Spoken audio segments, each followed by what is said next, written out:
सर्वश्रेष्ठ वर कौन? बेताल 25वीं नववीं कहानी है। आइए सुनते हैं।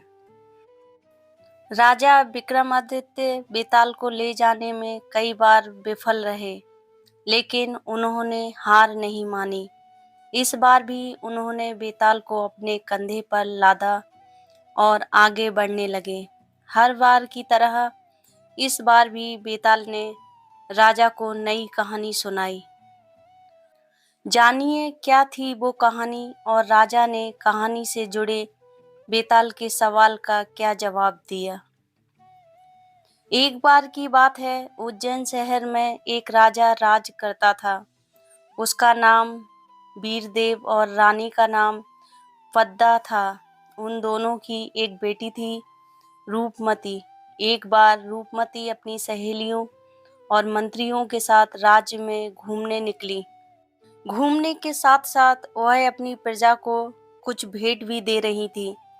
इतने में एक व्यक्ति ने राजकुमारी को एक खूबसूरत साड़ी भेंट में दी। राजकुमारी उस साड़ी को देखकर बहुत खुश हुई। उसने उस व्यक्ति से पूछा, आपने यह साड़ी कहाँ से खरीदी? यह साड़ी बहुत सुंदर है। इतने में राजकुमारी के मंत्री ने कहा, यह साड़ी इन्होंने खुद बनाई है। यह बहुत बड़े कलाकार हैं। मंत्री की बात सुनकर राजकुमारी आश्चर्यचकित हो गई। राजकुमारी ने उस व्यक्ति द्वारा बुनी गई दूसरी साड़ियों और कपड़ों को देखने की इच्छा जताई। वह व्यक्ति बहुत खुश हुआ और राजकुमारी को अपने घर चलने के लिए आमंत्रित किया। राजकुमारी ने निमंत्रण स्वीकार किया और उसके घर जाकर कई वस्त्र देखे। वह बहुत खुश हुई और बोली, मन कर रहा है यहीं रुक जाऊं और आपसे यह कारीगरी सीखूं। इतना कहने के बाद राजकुमारी अपनी यात्रा पूरी करने के लिए फिर निकल पड़ी। राजकुमारी थोड़ी आगे बढ़ी ही थी कि आगे से एक व्यक्ति आया और उसने राजकुमारी और उनकी सहेलियों को कहा कि आगे पेड़ के नीचे शेर है। राजकुमारी ने चौंककर उस व्यक्ति से पूछा, आपको कैसे पता चला? आपने देखा है क्या? उस व्यक्ति ने कहा, नहीं राजकुमारी, मुझे मेरे पक्षी दोस्त ने जानकारी दी है। राजकुमारी फिर चौंकी। उन्होंने पूछा, क्या आप पक्षियों से बात करते हैं? तो उस व्यक्ति ने जवाब दिया कि उसे पक्षियों, जानवरों और पानी में रहने वाले जीवों की भाषा आती है। राजकुमारी यह सुनकर काफी खुश हुई और चिड़ियों और जानवरों की भाषा सीखने की इच्छा जताकर उन्हें महल आने के लिए आमंत्रित किया। उस व्यक्ति ने कहा, ये पक्षियां और जानवर ही उनका परिवार हैं, वो महल कैसे आ सकते हैं? तो राजकुमारी ने उसकी बात का मान रखते हुए कहा, कभी भविष्य में मौका मिला तो वह खुद उनके पास यह भाषा सीखने आएगी। इतना कहकर वह आगे बढ़ गई। यात्रा लंबी थी। यात्रा करते करते राजकुमारी की तबीयत खराब होने लगी। राजकुमारी को वैद्य के पास ले जाया गया। उस वैद्य ने राजकुमारी को उनके यहाँ आराम करने को कहा और जड़ी बूटी दी। उस दवा के सेवन से कुछ ही घंटों में राजकुमारी ठीक हो गई। राजकुमारी ने उस वैद्य का धन्यवाद किया।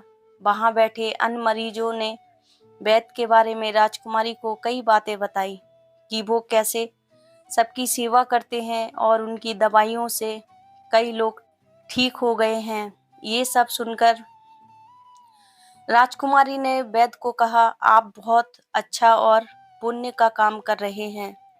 मेरा भी मन है कि मैं दूसरों की ऐसे ही सेवा करूं। फिर राजकुमारी अपनी यात्रा पूरी करने आगे निकल पड़ी। वह थोड़ी दूर ही गई थी कि उसका पैर जानवरों के लिए बिछाए गए एक जाल में फंस गया। राजकुमारी मदद के लिए चिल्लाने लगी। उसकी सहेलियां और मंत्री भी मदद के लिए पुकारने लगे। इतने में एक वीर ने अपनी सूझबूझ और तीरंदाजी से राजकुमारी को जाल से बाहर निकाला। राजकुमारी खुश हुई और उसने वीर का धन्यवाद किया। साथ ही उससे दोबारा मिलने की इच्छा जताकर वहां से चली गई। इसके बाद राजकुमारी लंबी यात्रा के बाद महल लौट आई। घर लौटने के बाद राजा ने उन्हें बताया कि आसपास के राज्यों से राजाओं और राजकुमारों के रिश्ते आने लगे हैं। राजकुमारी ने पिता की बात सुनी और कहा कि उन्हें कोई राजा या राजकुमार नहीं, बल्कि कोई साधारण व्यक्ति चाहिए। उन्होंने पिता से कहा, मैंने इस यात्रा में यह जाना है कि साधारण मनुष्य भी बहुत ज्ञानी, मेहनती और महान होते हैं। इसलिए मुझे कोई साधारण व्यक्ति ही जीवन साथी के रूप में चाहिए। राजा ने बेटी की बात को मानते हुए स्वयंवर की घोषणा की। उस स्वयंवर की बात उन चारों व्यक्तियों तक भी पहुंची जिनसे राजकुमारी यात्रा के दौरान मिली थी। वो चारों राजकुमारी के स्वयंवर में पहुंचे।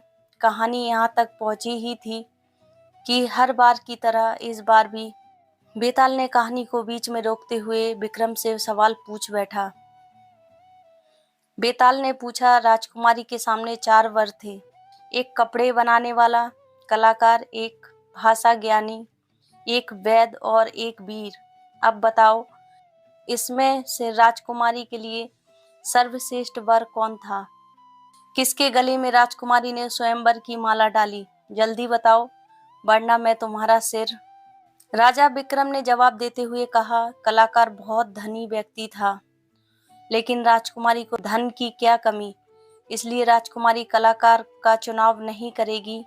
वहीं दूसरा व्यक्ति जो भाषा ज्ञानी है, वह मनोरंजन के लिए ठीक है। तीसरा वैद्य है, जो एक अच्छा व्यक्ति है, समाज की सेवा करता है। अगर उसकी तुलना उस वीर से की जाए तो राजकुमारी वीर का ही चुनाव करेगी। राजा का कोई बेटा नहीं है, इसलिए वीर दामाद ही राज्य की रक्षा कर सकता है। इसलिए राजकुमारी का सर्वश्रेष्ठ वर वो वीर व्यक्ति ही है।